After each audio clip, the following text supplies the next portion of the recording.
right, hey guys, welcome back. In this video, we're behind the computer. I'm gonna be doing a screen share with you, walking you through what I think the ideal land business org chart is. All right. Some people charge you tens or twenties of thousands of dollars. But really, my goal here is I want you to be successful. Okay. And for a lot of people, just removing this thought of what does this business look like when it's scaled?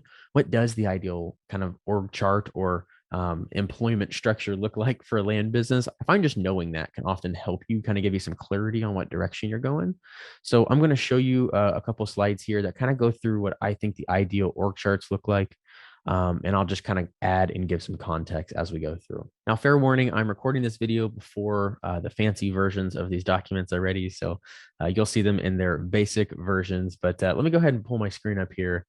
And let me kind of show you what I think the ideal land business structure looks like. So you should be able to see my screen here. And I'm just going to kind of work off this and talk through it. So obviously up here, this is going to be you. Okay. In my business, I actually have a partner and we handle different sides of the business, but that's not how everybody works. So this could just be you, but this is kind of the high level. This is where you want to be spending 5 or 10% of your time and have the other 90 to 95% handled by the people below it. Okay.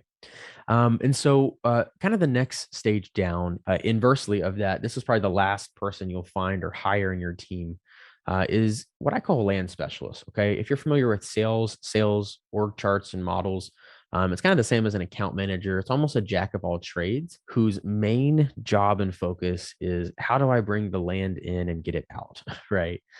So oftentimes these people work with some of the more task-oriented folks who I'll share with you here in just a second. But on the high level, the person who really kind of replaces a lot of your day-to-day in the business is this person. You can call them whatever you want in your business.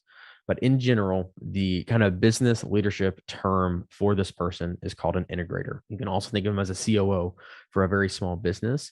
You need somebody that can take your knowledge and integrate it or operate on it, right? You need somebody whose job is to manage the key points of the business in both the buy and the sell cycle. So these people need to know how to comp. They need to know how to do research on properties. They need to know how to do just about everything you do, 90 to 95%. And where I find that really these people come, and in my business, they always come from one of these lower roles here. So you see we have a few other roles in the business towards the bottom. So we have our land acquisition coordinator, one of the most important people in your business. I'll talk about that here in just a second. And then the people on your sales side, your land marketing coordinator, this is the person who takes you from contract to contract with your marketing, right? So I'm kind of spoiling a video here. We do one of the next videos on who to hire first, but these are the two people you hire first, right? It's the people who coordinate the acquisitions and coordinate the marketing and dispositions of your property.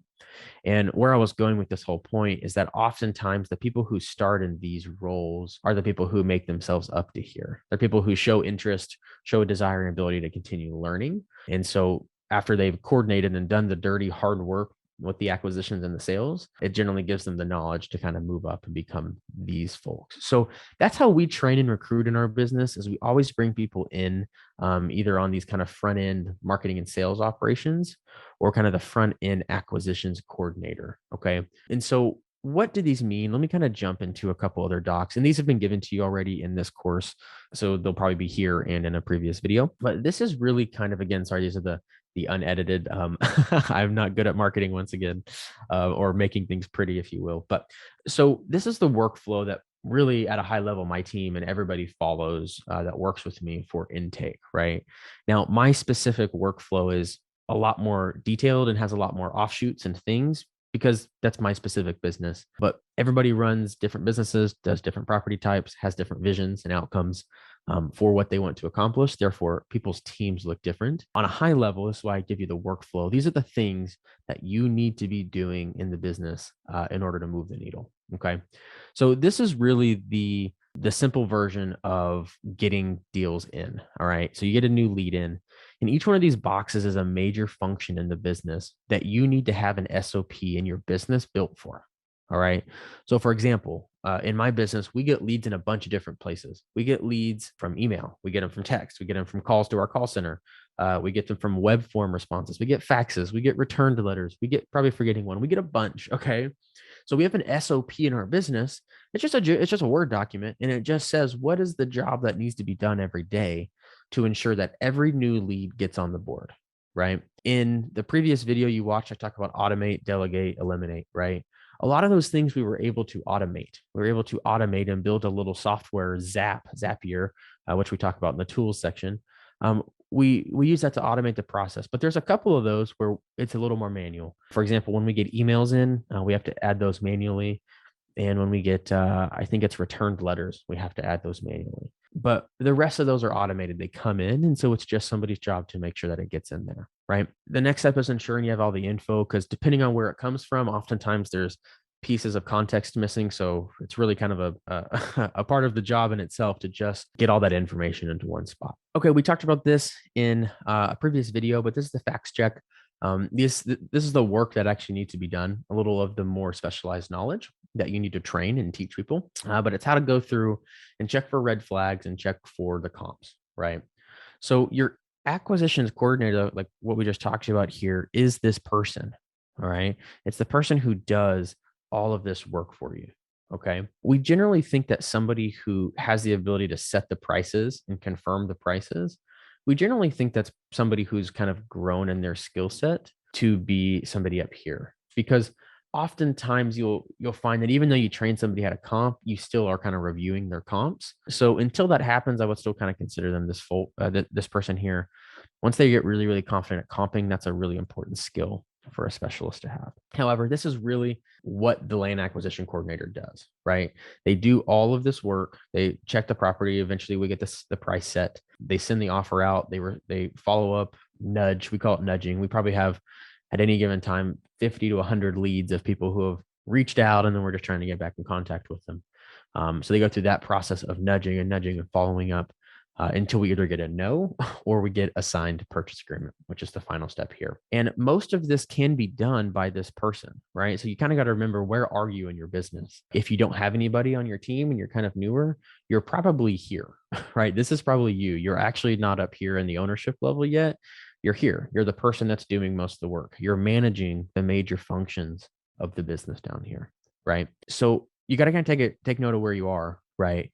And then understand that, there's key functions in the business that need to be handled. And the land acquisition coordinator goes from new lead to contract, right? New lead to contract, and then they get handed off in your business to whoever the next person is. In some businesses, that's a transaction coordinator. In my specific business, we kind of have that role combined in here with the land specialist, because I find that a true transaction coordinator is somebody that you don't have to think about trusting, right? A transaction coordinator is a wasted position in your business if you still have to review every closing before closing. So generally, until somebody is very trained, they're not really trained enough to get, like, they can handle the day-to-day communications. I still consider that coordination, right? If you can't hand something off and trust the person doing it, then they're probably not a specialist in it yet, and therefore they wouldn't be up there. That would still be your job. Okay, moving over to the sales side of things. The inside sales agent is very simple. We talk a lot in some of our different masterminds and programs about building your sales CRM and your funnels and all that stuff. But that looks different for every business. The simple way to put it is, just like you need somebody that answers the phone on the acquisition side, right? Every new lead gets followed up with and is ensured that they get an offer. You need to have that on the sales side. Okay. So that's what the inside sales agent is. I don't have a fancy or unfancy document here for it, because really this person's only job is to talk to people, right? And we have our sales script. So they talk to people and figure out when they're motivated, right? And by doing that, they figure out who the good leads are, and then they bring them to whoever the next person in the line is. Again, if you're watching this likely might be you. You might be handling this role of the specialist, the person who can take the call and close the deal, who can set the final offer price on the front end, right? You got to remember that stuff does not fall under partners, does not fall under owner. Owner of the business is not setting prices on properties. They're not following up with sales leads. They're not doing any of that stuff. That is task-oriented stuff that happens below you. So you got to get honest with yourself and figure out where you are in the business. Oftentimes you're here. So again, this person's only job is to get on the phone. Things that we track and things we think about are how quickly do we follow up? How many times do we follow up? Things like that. And we get them to talk. We get them talking, right? Get them on the phone, smile and dial, as we say. And get the leads up to the land specialist. That's their goal. Okay. Again, just a little hack for you. 6 years of me doing this and learning it. All right. By building your team like this, the people who are up here will make themselves known generally. Okay. Somebody has to start down here learning how to do something before you can truly rely on them. Okay. And if you can't rely on them to make the decision, then they really still are task oriented and they haven't jumped into this position, which I consider more of a leadership role in a business. If you follow or read anything about business leadership and business management, there's a difference in individual contributors, people who do tasks like these down here, and then your leadership, the people who you rely on for decisions. So high level talk about building the business, but anyhow, you need somebody who answers the phone on the sales side. Simple way to put it. Okay. All right. Land marketing coordinator. So for this role, here's a good resource for you. This will save you a lot of time. Okay. Again, I just really want you to get a ton of value from this course, and I hope it helps you make a ton of money, because I love when everybody's making money. But this is really what you need to do. Okay. This is the simplified version of how do I get a property from, okay, now I just closed on it or I'm about to close on it. Now I need to get it listed. All right. So we get a new property in. We send out neighbor letters. Okay. A ton of different ways you can do that. Same way you sent out letters to get people to sell you, you can send them letters and see if they want to buy it. Right. This is a great tactic and can definitely result in, 20% plus of your sales if you do it right. We do neighbor letters and neighbor text. Okay. So that goes out. While those are working, then we start working on all our other stuff. Hopefully somebody comes back and says they want to buy it before we have to do all this. But that doesn't happen that often. Okay. And it happens because people do buy, but it's not normally a quick thing. All right. But sometimes you get lucky. You send a neighbor text out. Somebody says they want to buy it. You don't got to do anything. That's the lie. All right. But most of the time you got to go through all this work here. Okay. So you got to coordinate the photo and video. Obviously you got to get that filmed. You got to get it edited. You need to review your due diligence and prepare your copy. Okay. So you need to go through the due diligence sheet and answer all the questions in there, because that's going to give you how we do it. At least that sheet is what our writers use in order to write our ads. They look at it and it says what you can do with it, what you can't do with it, what the zoning is, what the regulations are, what the taxes and pricing and this and that. Prepare that sheet, and then you use that to prepare your ad copy. That'll give you more context. I say list on all static sites. Okay, a static site, we talk about these in the tools module, but it's like Lands of America, Landwatch, all of those, Land Flip, your website, MLS would be static. I mean static because you only list it one time. Okay, you list it once and then it just works for you. Zillow, Realtor, those kind of things. So those are static. We listed all of those. And then we have our land specialist review. Okay. So again, that's the person who makes the final decision. They come in and they say, yep, that looks great. Up, marketed, off it goes. Okay. These are D is somebody on our team. But we have a little place where we track all of our stuff. We track them in Monday, which is like a spreadsheet, but fancy. We track it there. And then what D does on our team is she creates the Facebook ads. Okay. So she goes in and we post it 2 times a day from our different accounts and different Facebook groups, Facebook Marketplace, Craigslist, things like that. These are the non-static postings. Okay. So we have the statics, we get them up on our website, get them up on all the places that generate leads. And then we start listing on all the non-statics. So like Facebook and Craigslist really are where you're going to do most of your work there. And this person, D on my team, handles that. Okay. And then the last thing you want to ask, because we don't do this for every property, we just ask ourselves, do we want to list it on the MLS? Okay. And do we want to run Facebook ads? Right.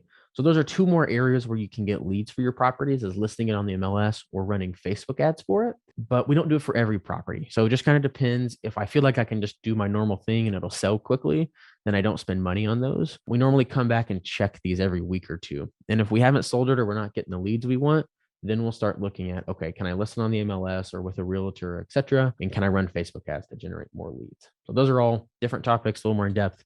But as far as marketing goes, and for this land marketing coordinator role, that is how it works, and that's what their job responsibility is. So at the end of the day, this person manages that process. All right, they manage the intake and they manage the marketing workflow. Okay, hope this video helps. I don't want it to overwhelm you too much. In one of the next videos, I'm going to talk about who to hire first. Okay, again, I just want you to have this as a resource so you can come back if you ever need to think about what you need to do next or look at something.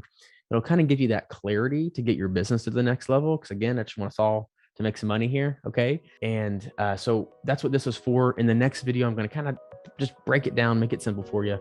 Who do we hire? Where do we get them from? What's the first thing we do? Okay. Hope this helps, and we'll see you in the next video.